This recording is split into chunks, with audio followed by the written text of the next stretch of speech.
Hello everyone, welcome to the Educational Currency Podcast. I'm Chris Kalodikis from Maximum Education. I'm Robert Naumoski from the Coaching College and Ultimate Jiu-Jitsu. Well, welcome back. And today we're looking at something very important that stresses out, especially Year 10s, subject selection. That's it. And look, subject selection, obviously it occurs a few times throughout high school, obviously in Year 8 and in Year 10. And obviously very big decisions need to be made at those points in relation to the levels of subjects that you might be doing in the traditional maths, English and science. But then also, what are the electives you pick? And those electives might be, that taste of where you could be beyond high school. So there's obviously many discussions around this, right? There's a lot that comes into this. And you need to, first of all, it's not just one day where you go to the school and they give you a seminar, they give you a 1-2 hour talk, put a piece of paper in front of you, and then, okay, here you are, pick your ATAR. These things you should think about carefully, especially as you start Year 9 and 10.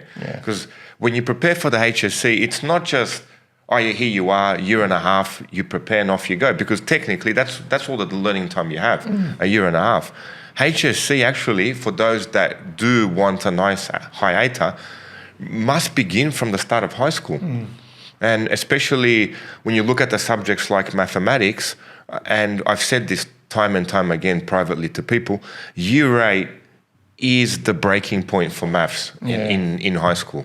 It's at the end of Year 8 where we grade you into advanced, into standard, and this is what you need to really be careful of and understand. And we've seen students fail at that, where they can cruise through Year 7, Year 8, comes Year 9, end of Year 10, and I want to be an engineer.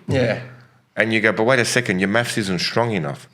But I have that aspiration to become an engineer. Well, these things need to be taken care of much earlier on. And it's really true what you said about Year 8 as well, because all right, Year 8 subject selection comes on, but Year 8's your chance to pick those subjects and really get that taste test in Years 9 and 10 of what these subjects are going to be like. What subjects do they pick in Year 8? What options do they have? So it depends on the school, but they'll pick on 2 to 3 different elective subjects, across the, HISI area, the history and geography and commerce area, the technology subjects, whether they go woodwork, food technology, design and technology, and then the maths, English and science will be different levels of subjects and what degree of difficulty they might go there. And that might be purely based on marks at that stage. You won't have as much of a say in Year 8 into Year 9. And then the visual arts and music. So really it's something to see if you like those subjects. And schools have been very creative in what they do in Year 9 and 10 too. Some schools do things known as micro-credentials, or they might do semesterized subjects. So they can even give students more of a selection, more of a bit of a banquet of what the subjects are like. Because really, you kind of do want to figure out what you like and what you're good at. So then you can make the decision in Year 10 what you're going to take to your HSC. Exactly. And it's a question of, like you said, what you like and what you're good at, and are you actually studying? Here's the biggest question. If you cruise through Year 7, Year 8, come into Year 9, a magic light bulb moment doesn't usually happen. Year 9 comes around quickly, you're into Year 10, do you really want to go on to Year 11 and 12? If you haven't academically prepared for a test, or like I've had classes where I've told the students, if your bag is the same as you've picked it up in the morning, you haven't even looked inside, your mum's taken your lunchbox out, well, this learning environment maybe is not for you. So that's another thing you need to consider. If you are going into Year 11 and 12 and you're picking academic subjects, well, how academic have you been? And this is where the teachers put quartiles into place. This is where they give you strong recommendations. But again, even from the teacher, it is a recommendation. It's not set in concrete. So that's another thing to be careful of. Sometimes we've seen it in the maths department where students do pick harder subjects, harder levels of maths that they may not be capable of, and then they end up dropping down. But there is that one case where the student does pick a harder level of maths and then is capable. So it's a really fine line that you need to be careful of. You got to ask yourself that question in that fine line. Well, are you going to study? And if you haven't studied previously, why is that the case? And once you've answered those questions, then you can put a plan into place. And if you are going to study, it has to be absolutely at year 10. If you are not studying through year 10, you're not putting in that effort, you're not taking your academic work seriously, do not pick academic subjects in year 11 and 12. Yeah. And we've said on the podcast before, Yeah. you know, you want to get good study habits in place right from the beginning of year 7 and then let that be a part of your journey. But with what you said about year 10 is too true, that it is, you know, imperative in that year that you at least give it your best shot, because the data that you show your school in that year is going to be fundamental in establishing what opportunities you have going into year 11 and 12. Obviously, to the parents out there, you do know your children well and you know how intelligent they all are. But schools need to make their decisions based on data, and schools also have histories of students that have come before and seeing their successes at these different levels of subjects. And that might be where we start off kind of looking here today, Rob, too. And we'll look at the big three here of maths, English and science going into year 11 and 12, because with maths and English, we've got obviously standard levels of maths and English, we've got advanced levels of maths and English, and then we've got extensions levels of maths and English. In maths, you'll obviously have an expertise too. But then also then with science, we've got multiple science subjects you can do in year 11 and 12. Investigating science, biology, chemistry, and physics. And obviously all scale and difficulty as well. And how do you get into those subjects? Well, the factor is year 10. That's your right. Year 10 report, your quartile, how well you've gone, and then how many other people are trying to do that subject too, because schools are bound by resources. But let's go to maths and let's talk about difficulty. Like, okay, there's standard 1, standard 2, then there's advanced, then there's extension 1 and extension 2. Tell us about the scale. Okay. What are we talking about here? Okay, there's quite a diverse range of mathematics that you can pick in year 11. And it goes back to, again, how academic are you? How much work are you willing to put into it? Now, first of all, are you doing an ATAR or not? So if you're not doing an ATAR, you can look at standard 1 mathematics, possibly standard 2 mathematics. But if you are doing an ATAR, then you need to think, okay, what are my strong points for the subjects I'm picking? And if maths is one of your strongest subjects, pick the hardest one that they let you. I strongly recommend to all the students that are in front of me, pick the most you can and chew it down as best you can. Because the harder the subject they let you, you have a taste of it, you can always drop down. But if you think, it might be too hard because my neighbor said so, my cousin did it, he didn't do that well, and the subject you're picking a lower level of maths, let's say, you're picking standard 2, when they gave you the opportunity to do advanced, you can't go up and change. It's very, very difficult after 2 terms to get you into advanced maths. I've only ever seen it happen once. Once in the tuition center. And that was because I think the school misinformed the parent. The parent asked, 2-unit advanced maths, is it the same as the 2-unit maths that I did when I was in school? And they said, no, yes, standard 2 maths is the same, when it wasn't. And then the parent went back after term 2 and made a complaint. Well, they did misinform the parent, and then the student did go into advanced maths that way. And it was quite a struggle because they missed 2 terms.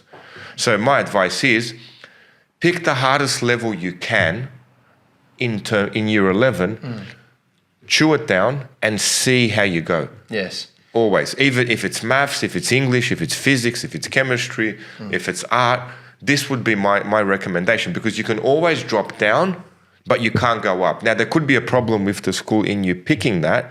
And if there is a problem where they say you may not be good enough, well, that's possibly true as well. But like I said before, my advice is the school lets you. They let you do advanced maths. They let you do extension 1. They're saying, yes, we allow you to do it. Pick it. Yeah. And look, you made a good point there that, you pick the highest level you can. And as I said, data informed. Schools need to make hard decisions. Obviously, they've only got X amount of classes available and X amount of skilled teachers available to teach those different levels of classes. And often this can lead to sometimes awkward conversations. And obviously on the wellbeing front, I've been involved in some subject selection meetings myself. And sometimes we have the opposite discussion where we've got families that are battling us on, well, no, I think, my child should be able to do the higher level of mathematics, English and all that. But I think sometimes those families or parents don't understand how difficult the difference is between standard mathematics and advanced mathematics, you know? And that's where I've really got to say, support the school in what they're saying, because the year 11 and 12 years are very stressful. And these are stressful subjects. Yeah, absolutely. And it goes back to, how did you perform in year 9 and 10? How much effort did you put in to year 9 and 10? Yeah. I mean, sport works the same way. You can turn around and say, oh, look, my son is a great soccer player. He's going to train really hard now. Can you put him in the rep squad? Yeah. Well, these other kids have been training pretty hard from year 7 up until year 9. And academics is pretty much the same. Yeah. So the data is everything. So once again, back to year 10, you got to really work hard in that year so you have those initial opportunities to get into those subjects. Not just for the fact of what the school says, but your own child being overwhelmed once they enter those subjects. They're already kind of in that ecosystem of doing the higher level maths or the higher level English. That is going to help them be confident in those classes in year 11 talks that only gets harder. Absolutely. And then okay, that's the harder level subjects. How do you pick your subjects? Yeah. Here's another thing that we always discuss. Well, if you're unsure of what to do, cross off what you are definitely not going to do. So work backwards. So for example, I couldn't sketch for the life of me. There's art out of the way. Yeah. You know, during commerce, I really didn't like much of that legal jargon. There's legal studies out of the way. So you could actually eliminate a lot of subjects by the ones you know you are definitely not doing, and then be left with a pile that you are. Yeah. And that could be a process that you can go through as well. It's always trying to pick the one, I'm not sure about this one, I'm not sure about that one. Well, eliminate them first and then have a pile of what you are going to choose. And also, remember, as a student talking to the year 10s now, you make that choice. If your cousin was fantastic in economics, great. That was their choice. Doesn't mean you will be. You have to pick it according to your interest. What do you enjoy? And like we said before, with science, as Chris, as you mentioned, you got to break the sciences up into 3 different categories. Did you like working with chemicals? Did you like looking through a microscope at biology? Or did you really like all those physical interactions? You may have hated the microscope, but you really like the physical interaction. So there's physics. So again, this is 3 different streams that you got to break your science into, as well as your history, ancient and modern, as well as your business, from economics, business studies, etc. Legal studies, etc. So especially in year 9 and 10, I always say to my students, okay, what are you interested in? What are you going to chew down? And as you have that conversation, this is where you start narrowing in the subjects that they're going to pick. Yeah. So, and for yourself as a careers advisor, I mean, not as a careers advisor, as in the area of well-being, what's been your biggest struggle with subject selections? So, look, you often get students in year 10 and look, I'll put them into 2 simple categories. You got students who have a vision where they want to be after high school, and you got students who don't. That's very general of me to say, but that kind of is the challenge where you do get to that subject selection time, because it is going to greatly influence how you pick your subject. The student who knows where they're going to be, and look, this you can't put any pressure on kids because it's just a life journey. Some either do or don't. It doesn't relate to studies, intelligence, or anything, because we're all figuring out on journeys in life. So your child could be either way, and there's nothing wrong with it either way they're going. But the student who knows which direction they're going in, they're going to pick compatible subjects that relate to where they're going. So there they would have an idea of, okay, I need to do this maths level because that's a prerequisite for the university I need to go to. So that's an easy decision for them. Or in my area of computing, well, I'm going to pick all 3 computing subjects available at the school because their content overlaps, and that's going to help my HSC. Or even some other subjects do offer extension areas at schools such as science and history, depending on the school you go, which is a whole nother factor when it comes to electives as well, on what's available, school facilities and the teachers they have to teach it there. So the student who does know the direction they're going in, it can be often a lot easier, and they have a lot of more intrinsic motivation going that way. It's harder for the student who's not sure where they might want to be after the 2 years. And in that instance, they usually pick a then more wider scope in their subject. They do pick a history or a geography or commerce subject in the HISI area. They may also then pick a more creative subject too, because they might have a passion in that area as well. and then as well, just picking a more general maths and English to kind of see how they go, all based on their ability and what the school's recommended to them. So it's a bit more of a wider spread for those students, and that can sometimes be a great thing, because then they're like, okay, in year 11 and 12, this is the subject I'm strong at. That's the pathway I need to go. And look, and that was very similar to me. That was my journey through high school. I picked economics, legal studies, software design and development, and biology, because I didn't know what I wanted to do after high school. And then I really had a good relationship with my teachers. And like, oh yeah, I'm going to get into teaching. And then economics and computing were my two better subjects that I enjoyed. And when it came down to it, I realized, the TAS teaching, there's more demand in that industry. And that's how it kind of led me going that way. But at the beginning of year 11, and even when I picked software design and development, I had no idea really much about computers at all. And it was a big shock to me, that subject. But over the 2 years and with the teachers I had, I learned that, okay, this is kind of an area I'm comfortable in. And that's how that journey led me that way. But it's the teacher you had. There's the thing. Yeah. You love the teacher. You love your subject. It's true. But I got along with all my... I do. You're right. I liked all my teachers. Yeah, because that can be, especially students in year 9 and 10, they could have that perception of the subject according to the teacher. Yeah. So that can be a problem as well, because you may not get that teacher in year 11 and 12. Yeah, and you can't bank on that. You can't, and that's another thing I guess we're recommending with subject selection too. Don't pick a subject because you most likely will get a certain teacher, because things change at schools all the time. Year to year, they try to spread out the load and upskill all their teachers. There's a teacher shortage right now. Teachers are moving between schools. Teachers get promoted. So never pick a subject based on the teacher. But yeah, if you do get a teacher and they can ignite that passion, well, that's just a bonus, And, you're super lucky. Yeah. Super lucky. That's something we want to encourage here with the podcast. Of course. Yeah, igniting that passion in students. Yeah. Especially if you're teaching year 11 and 12, they chose that subject to sit in front of you. Yeah. So you get that, you expect the students to be driven. You expect the students to have that tenacity to study because they actually chose to be there. Yeah. And that's another problem now in choosing. So again, when choosing your subjects, I would recommend cross off the ones you definitely don't want to do. Yeah. You're left with the ones that you would want to. And whatever the school lets you, or if you think you've got the tenacity for it, pick them as hard as you can. It's a question of you're moving into your academic life. Year 11 and 12 is your academic life. And then that would dictate whether you go to university or not as well. Because if you're inclined to study in year 11 and 12, then you're moving into another institution that requires study. Yeah. And that always stems back to your junior years. Yeah. Preparing for your HSC, unfortunately, it starts from year 7, I think. It does, those Absolutely. routines that need to be in place, and gradually going as you're moving into, obviously, the stage 5, 9, and 10. But yeah, in year 11, the difficulty scales up pretty quick. It's a 3-term year 11. You're done year 11 by the end of term 3, and you've started the HSC course in term 4. So it really is. It's called the prelim course for a reason. Seeing if you've got the capability to handle what you're doing, to see your strengths and pick what your 10 best units are when you do enter the HSC course. But yeah, the difficulty scale is strong, and so you do have to be ready for that. But yeah, you've gradually built up to that point to hopefully instill that confidence. The other thing to mention about year 11 too, because early entry is obviously a big thing right now too. A lot of students go into year 11 like, oh, this is just a practice year and I'll figure it all out. But for early entry, the report they look at is your year 11 preliminary report. So you actually still want to do very good in year 11 to set you up so well. So once again, there's an opportunity there. For maths, you have to study from day one. Everything you're doing in year 11 ends up in your trial anyway. Yeah. So, technically, your HSC is 6 terms.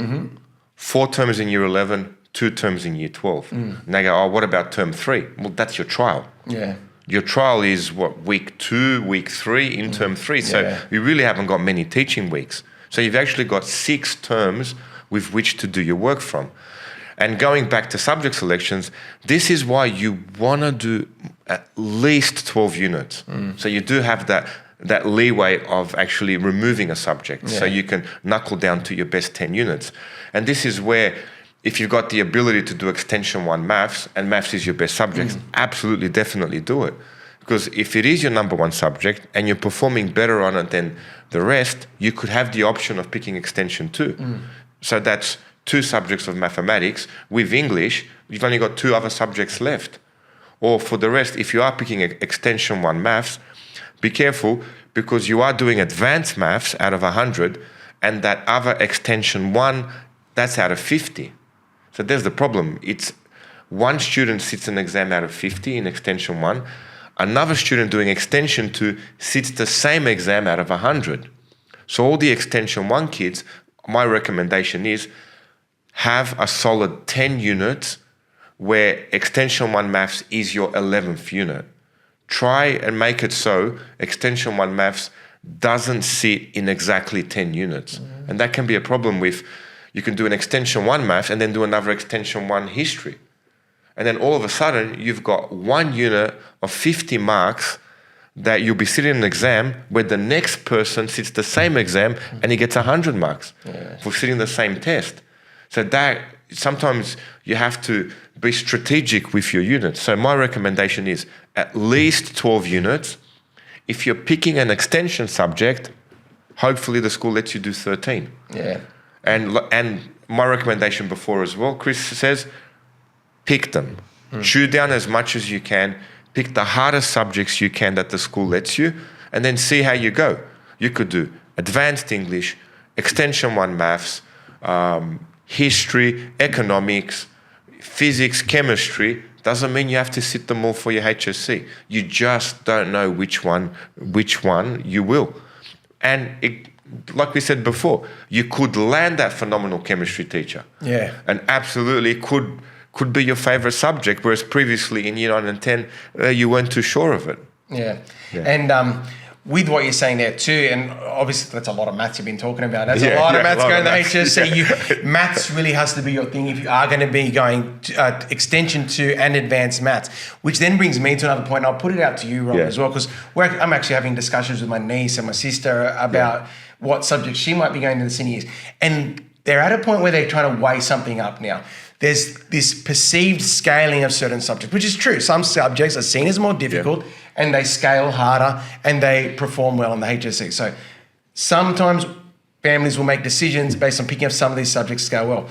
But then also on the other side is, what do our children enjoy? That's right. And that mightn't be a subject that scales as well. So I want to chuck that over to you, Rob. What might be the bit of the balancing factor there? How do you pick your subject? Where would you lean your recommendations? My recommendations are, what do you enjoy?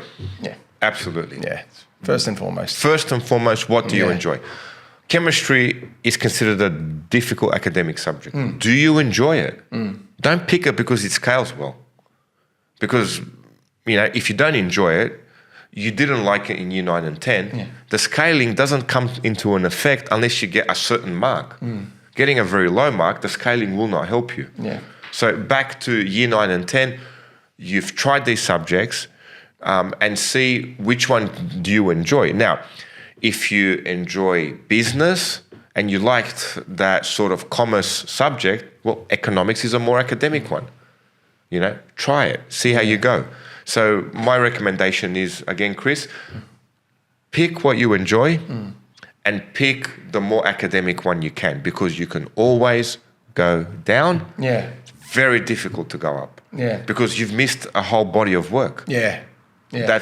That's and always with my tuition kids, I get them to pick the hardest level they can. Yeah. And then you just don't know what teacher you'll land. You just don't know the content, whether you'll enjoy it or not.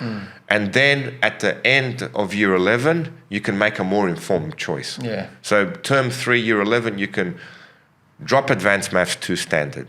You can drop advanced English to standard English. You can go extension 1 maths, you can pick up extension 2. You've got extension 1 maths, you can drop down to advanced maths. You can turn around and go, I really don't like biology or commerce or art, etc. So you do want that flexibility in your subjects going into year 11, so you can actually make a more informed choice and actually then study, have those 10 units that you are, okay, I'm really going to nail this. Yeah. That's what we're looking at. And look, it's good that you got that flexibility too. Have to. Obviously, making those decisions within the traditional subjects too, where you can scale down. You can't go up, but you can go down once you figure out.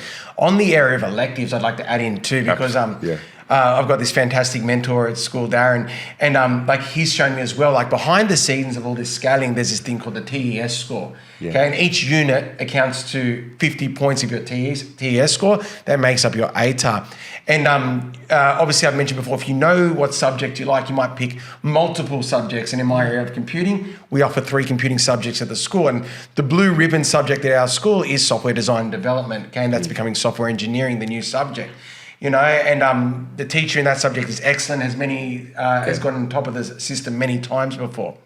And then I just teach the IPT students, and then IDT vet, the vet subject. And the vet subject is a vet subject, and it's considered the easiest of the 3 computing subjects, you know, and you'd perceive it as that is the worst scaling one out of the 3. But then, like, we had a student last year who did pick all the 3, and his IDT TES score was higher than his software design score. And he still did very well in software. But it goes to show that if your passion is there, doesn't matter if it's a subject seen as lower scaling, you can still do very well if that's your thing. You know, and it was good that he had the potential to pick all 3 and have that at the school there. So if your child is like, this is my area, and you know, I want to do the one, it mightn't be seen as scaling well as another one. It could be the way to go, especially in the area of electives. Okay, even maths. We had a student from our school come first in the state with standard 2 maths. Yeah, you know, and he's becoming a maths teacher now. That's it. So he changed his whole life around. He's joining the good team. We should put him on the podcast. Yeah, maybe. Get him in there. We'll be looking out for you. Yeah, absolutely. Yeah. And I think one other factor we've got to mention too in relation to subject selection, because we have mentioned passion and what you like a few times. There are then the subjects that offer major works. Our design and tech, our industrial tech, our visual arts, and even music involves a performance as well. And on their own, that is fantastic, okay, because you get to do something creative as a part of your HSC, a major work, something that devotes your time. But then obviously there are then periods that then you've got to factor that into your wider study and how time consuming that can be. I've got a number of students in my computing class this year, and they're doing industrial timber, okay? We are heading into the trials, and they are working exceptionally hard. They're fantastic students, but they're very consumed with finalising their woodwork that they've been working on for months, and it's going to be due in the middle of the trial period. Well, that's what you need to do. If you've got any major work, the school holidays are the time to get most of it done. Yeah. So especially end of year 11, you're moving into term 4 in year 11, which is the start of year 12.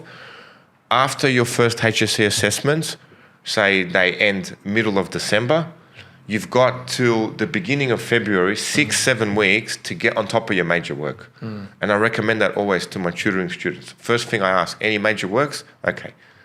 During that period, you should be looking at working at most of your major work.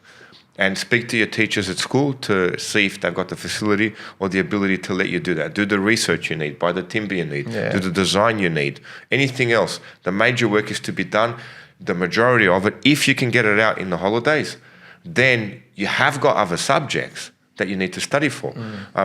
It's a good 2 unit of timber, great. I've seen people make pool tables, bars, etc. Beautiful and they're things. Fantastic things to look at, but it's 2 units, 1 subject. You've got 4 left. So you don't want that consuming you. So be very, very careful of major work.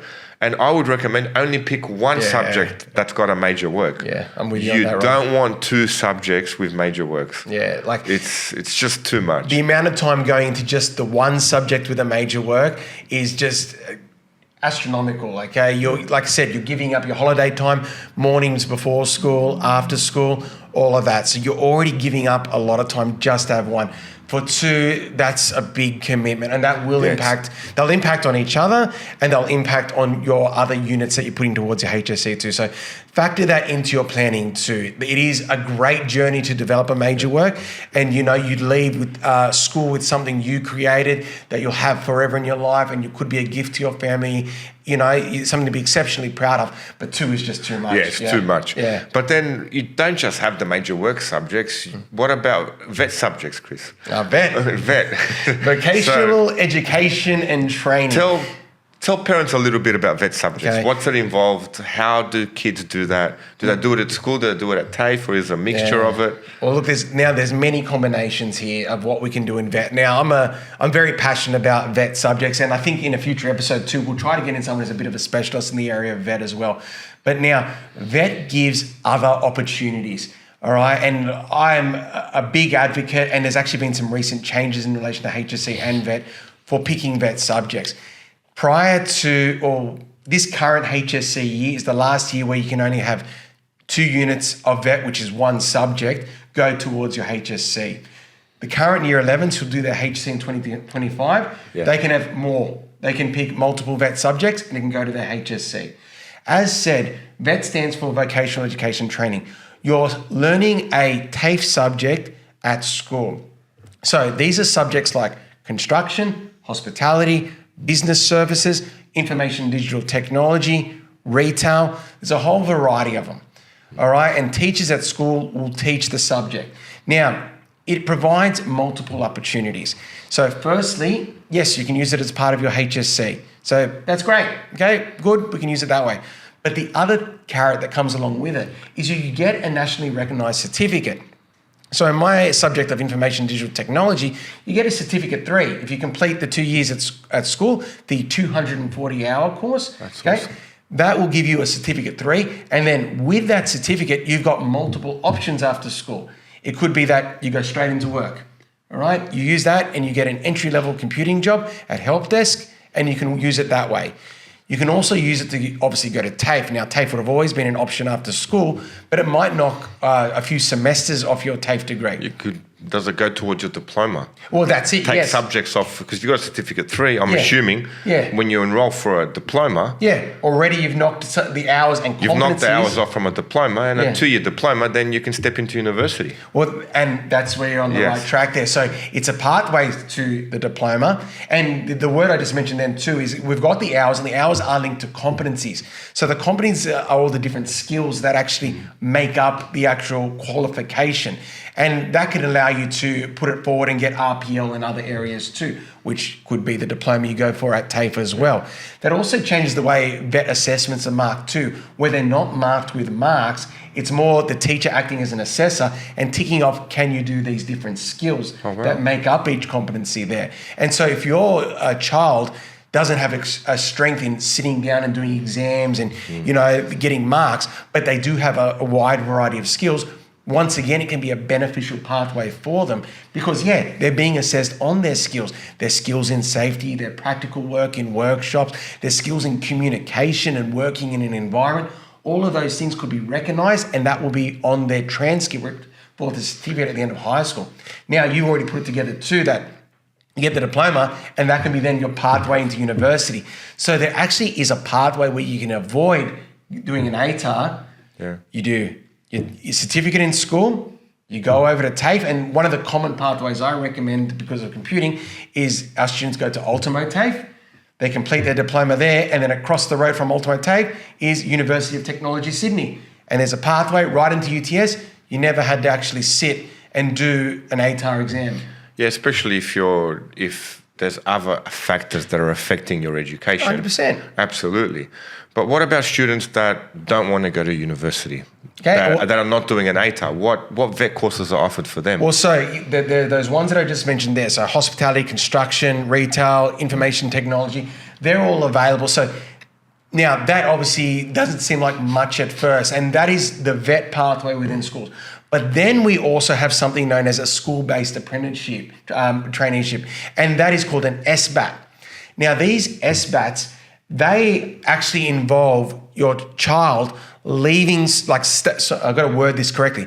They're at school still, but then some days during the week, they are completing their apprenticeship and going to TAFE. Oh, wow. So they're actually leaving school at certain times during the week. So they're still completing their HSC at school, but then they're going to a TAFE or some specialised training schools, and they're doing things such as electrotechnology or plumbing or automotive, and actually doing their apprenticeship where they're actually working as well.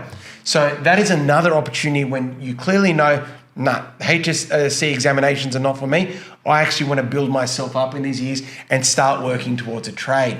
So that is another opportunity too, these SBATs that are available through school. So you can actually do it where you've set yourself up with a lot of skill-based subjects. So a student can do an SBAT in one of those areas and then also do the other vet subjects as well, where they're actually building up recognized qualifications, something that's going to be documented on paper, nationally recognized, and then they leave school, while not with an ATAR mark, they still complete their HSC and get a high school certificate, but then also have these certificates that are going to help them get jobs. These vet subjects are just great opportunities. And as said, it could be that you are still going for an ATAR, but you're going to do it to have one in the pocket. And I even said, my student last year did one of the vet subjects. He's gotten his certificate, but he got a fantastic mark, which actually gave him a great result in his HSC too. And he still walks away with a certificate 3-2, which is a notch on the belt for him. The one thing I haven't mentioned about vet as well is whatever subjects you pick for vet, you've got to do 70 hours of work placement, which is 2 weeks. Okay. 2 weeks of work placement, not back to back, but you'll be going to industry for those 2 different weeks, usually 2 separate work placements, which once again is another area that upskills your child when they do pick those subjects as well.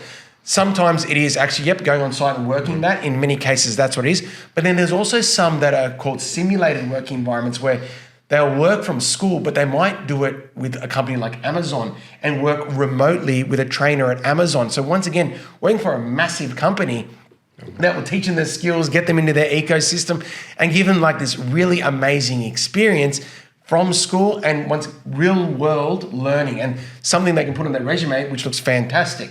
Absolutely. You know, so many opportunities available with these different vet subjects. Yeah, so it's not just about studying for the ATAR and actually picking university. But that goes back to, okay, what career do you want? Yeah. And so everything, so just like before, the subjects you pick, what you enjoy, will streamline you into some sort of profession. Yeah. And that goes back to, again, how academic you are, because that will streamline you into an academic profession.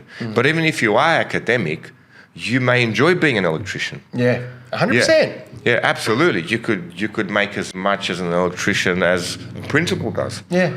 So on this day and age, going to a trade, they're making more than teachers are making in schools. Yeah, absolutely. And that's another thing. Once you've finished year 10, well, if you're not sure that what trade you want to go into, but you're not academic, you're not going to put the effort into study, or it's just not you, this is the best option, your vet subjects.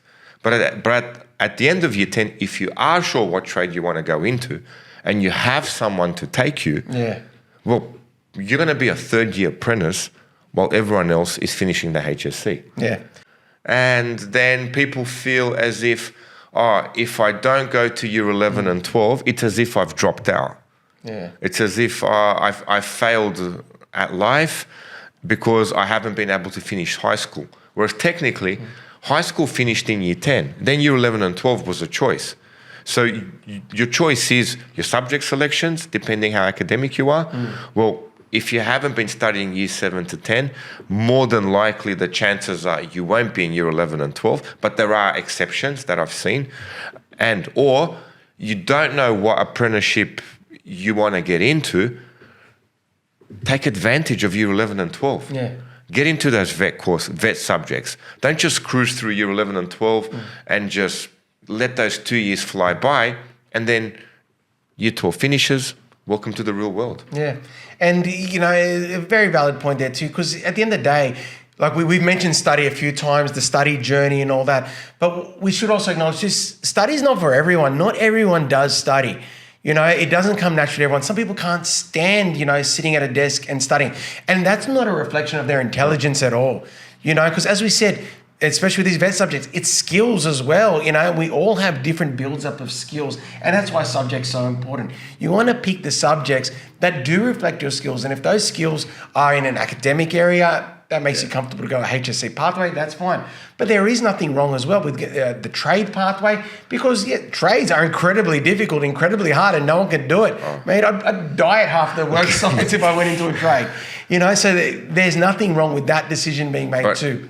But like you said before, it requires a certain level of maturity. Of course, that's got to be the choice when you do commit to it. Even as a trade, you go to TAFE, you're doing 1 day of TAFE where you have to be studying. Yeah.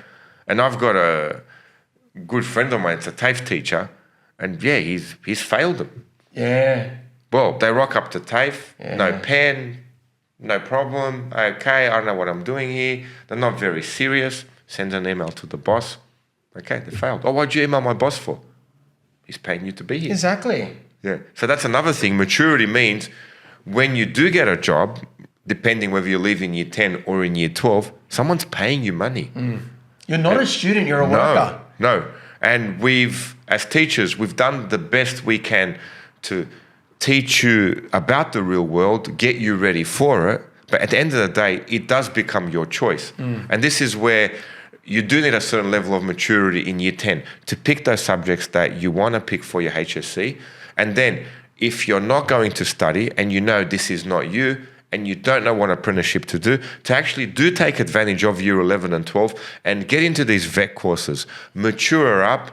So then when you do leave at the end of year 12, you can make a more better informed decision about your future. Otherwise, you can dwindle 2-3 years away and you'll be in your 20s thinking, okay, what am I doing now for work? And it's not a very comfortable place to be in and can be very stressful. And I've seen it happen to a few people. It is. And I guess to summarize it all up with what we've kind of said too, you follow your passion, but you've got to be realistic. You've got to be realistic. And the things that support you being realistic is, your current data at school, what's it showing? Okay, what are your current marks? How are you going with all your subjects too? What's been your application of schoolwork? Do you like studying? Have discussions with those you care about. And we've said that before too in previous podcasts too. Sit down with your parents, talk to your child. Where do you want to go? What do you need to do? Talk about to family members who might be in fields of work you're interested in. Learn about what these possible pathways are. But fundamentally, you've got to be realistic because things don't drastically change when you move into the senior years at school. It's whatever discipline you've had leading up into it and whatever kind of has been your routines, they will grow, but then there's never been a 180 turnaround. We don't see many of them. No, but so basically your HSC begins at the start of year 10. Yeah, it does. Yeah, absolutely. Thank you again. I think we've given people a lot of food for thought, haven't we? Absolutely. It is, in year 10, it is the most biggest academic decision you will make. Yeah. So be careful with it. Do talk to your teachers, talk to family, talk to friends. Yeah. But at the end of the day, it's your decision. It is. You got to switch on, okay? You be ready. It's a hard-working year, preparing yourself for success in year 11 and 12. Absolutely. I'm Robert Naumoski. And I'm Chris Kalodikis. Thanks for listening today, guys. Don't forget, if you do like what we're doing so far, please give us a like. And, I don't know, cut this out. I think you need to put a little box. Self-promotion, we're the worst. Should probably keep it. I think that's got to stay. This is going to stay? I think it's got to stay. Okay, so we've got to get better at promoting ourselves now. We're teachers, we're not professionals at this. Can you put that little bell thing on the screen when he says that and it says subscribe? No, put subscribe. Yeah. Okay. So, in all seriousness, we've had, how many episodes have we done now? This is episode 18. Episode 18. So if you like what you're hearing now, please subscribe, tell your family and friends, or any other teachers as well. Thank you very much, everyone. See you next time. I knew I'd stuff it up again. Thank you. It's always me. High five.